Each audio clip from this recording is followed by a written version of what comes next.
Assalamualaikum warahmatullahi wabarakatuh. Perkenalkan, nama saya Audi Fiska dengan NIM 141191008. Selanjutnya di sini saya akan menjelaskan materi tentang pasar modal. Untuk yang pertama, kita masuk ke pengertian dasarnya dari pasar modal. Pasar modal adalah kegiatan yang bersangkutan dengan penawaran umum dan perdagangan efek atau perusahaan publik yang berkaitan dengan efek diterbitkannya atau lembaga profesi yang berkaitan dengan efek untuk melakukan transaksi jual beli.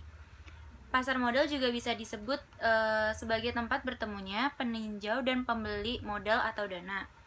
Selanjutnya, pasar modal memiliki sebuah tujuan, yaitu adalah mempercepat proses ikut sertanya masyarakat dalam kepemilikan saham untuk menuju pemertaan pendapatan masyarakat serta meningkatkan partisipasi masyarakat dalam pengerahan dana dan penggunaannya secara produktif untuk pembangunan nasional.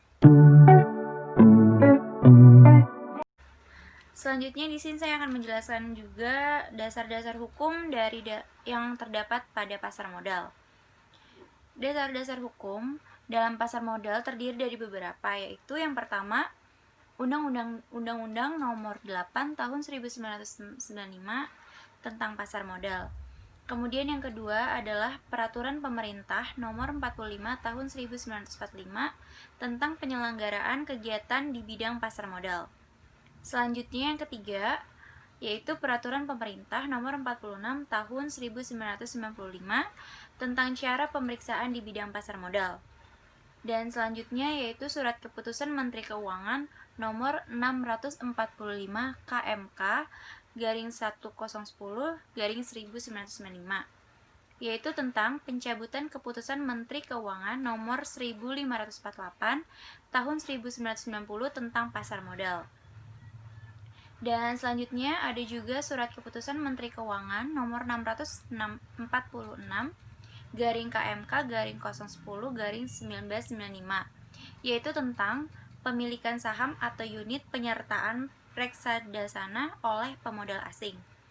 Dan selanjutnya juga ada Surat Keputusan Menteri Keuangan Nomor 647 KMK _010 _1995, yaitu tentang pembatasan kepemilikan saham perusahaan efek oleh pemodal asing.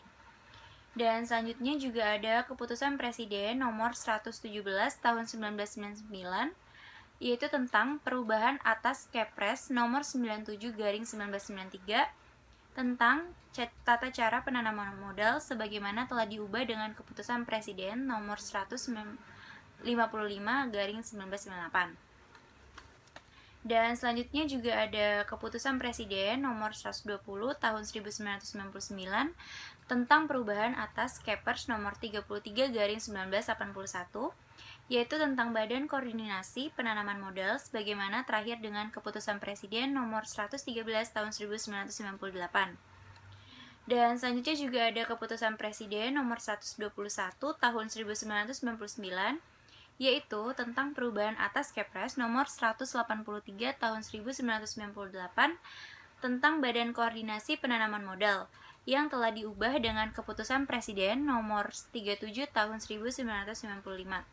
Dan kemudian yang terakhir yaitu adalah Keputusan Menteri Negara Investasi atau Kepala Badan Koordinasi Penanaman Modal Nomor 38/SK/199 tentang pedoman dan tata cara permohonan penanaman modal yang didirikan dalam rangka penanaman modal dalam negeri dan penanaman modal asing. Sekiranya itu saja yang dapat saya sampaikan, dan selanjutnya materinya akan disampaikan oleh teman saya yang bernama Catherine Nintin. Terima kasih. Kenalkan, nama saya Catherine Nintin. Saya akan melanjutkan materi yang telah disampaikan oleh teman saya, yaitu manfaat pasar modal. Dalam manfaat pasar modal dibagi menjadi dua. Yang pertama, bagi emiten, yang kedua bagi investor. Manfaat pasar modal bagi emiten yang pertama adalah jumlah dana yang dapat dihimpun berjumlah besar. Yang kedua, dana tersebut dapat diterima sekaligus pada saat pasar perdana selesai. Yang ketiga, tidak ada konvermen sehingga manajemen dapat lebih bebas dalam pengelolaan dana atau perusahaan. Yang keempat, solvabilitas perusahaan tinggi sehingga memperbaiki citra perusahaan.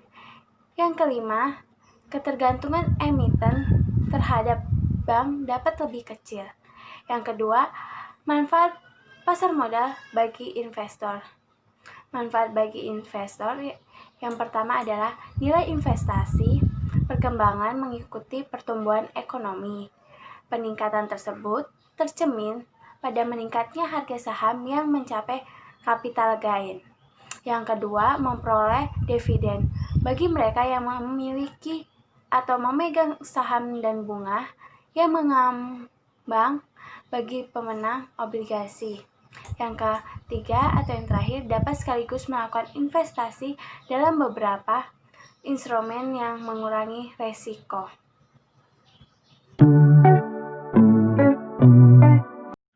Oke, saya akan melanjutkan apa yang tadi dijelaskan oleh teman saya, Catherine, tentang produk-produk dalam pasar modal.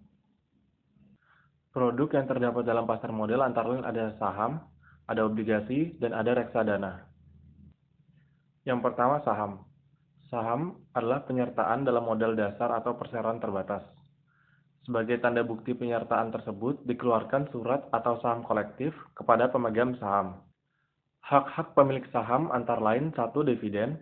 Yang kedua, suara dalam RUPS, khususnya dalam hal pemilihan direksi, reorganisasi, rekapitulasi, merger, dan penentuan kebijaksanaan lain atas jalannya perusahaan. Dan yang ketiga, peningkatan modal atau selisih nilai yang mungkin ada apabila saham tersebut dijual pemiliknya dengan harga yang tinggi. Berikutnya obligasi. Obligasi adalah surat pernyataan utang dari perusahaan kepada para pemberi pinjaman, yakni para pemegang obligasi. Hak-hak pemilik obligasi antara lain pembayaran bunga, pelunasan utang, peningkatan nilai modal yang mungkin ada apabila obligasi dijual kembali. Berikutnya reksadana. Reksadana adalah sertifikat yang menjelaskan bahwa pemilik menitipkan uang kepada pengelola reksadana untuk digunakan sebagai modal berinvestasi di pasar uang atau pasar modal. Hak-hak pemilik reksadana antara lain dividen yang dibayarkan secara berkala, peningkatan nilai modal yang ada apabila sertifikat dijual kembali, hak menjual kembali kepada PT Dana Reksa. Oke, untuk selanjutnya para pelaku dalam pasar modal akan dijelaskan oleh teman saya Rian. Warahmatullahi wabarakatuh. Saya Riano Esa Putra, NIM 1411937. Saya di sini akan melanjutkan materi yang telah dibaca oleh Martinus, yaitu tentang para pelaku dalam pasar modal. Pelaku-pelaku dalam pasar modal antara lain 1. Pelaku pemberi dana atau modal baik perorangan maupun kelembagaan atau badan usaha yang menyisihkan kelebihan dana atau uangnya untuk usaha yang bersifat produktif, serta adanya penjual modal atau dana, yaitu perusahaan yang memerlukan dana atau tambahan modal untuk keperluan usahanya. Yang kedua, emitmen, pihak yang melakukan penawaran umum atau perusahaan yang memperoleh dana melalui pasar modal. Sedangkan pemodal merupakan pemberi modal atau penanaman modal dalam perusahaan. Kesempatan untuk menjadi pemodal. Pasar perdana, primary market.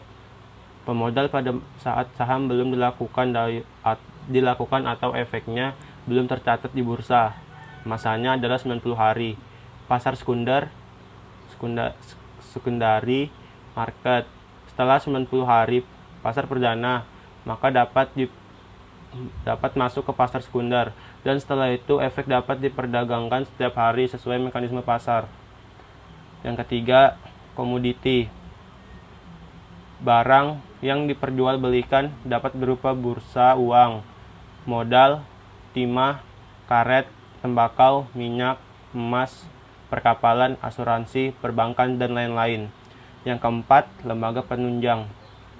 Terkait dalam kegiatan pasar modal serta lembaga-lembaga swasta yang terkait sebagai profesi penunjang. Yang kelima, investasi. Kegiatan menanamkan modal baik secara langsung maupun tidak langsung, dengan harapan pada waktunya nanti pemilik modal mendapatkan sejumlah keuntungan dari hasil penanaman modal tersebut. Investasi di pasar modal dapat melalui dua cara, yaitu yang pertama, pembelian efek di pasar perdana. Pasar dalam masa penawaran efek dari perusahaan penjual efek kepada masyarakat untuk pertama kali. Yang kedua, jual atau beli efek di pasar sekunder. Harga efek di pasar sekunder ditentukan oleh kondisi perusahaan emiten dan kekuatan permintaan, serta penawaran efek di bursa. Sekian dan terima kasih.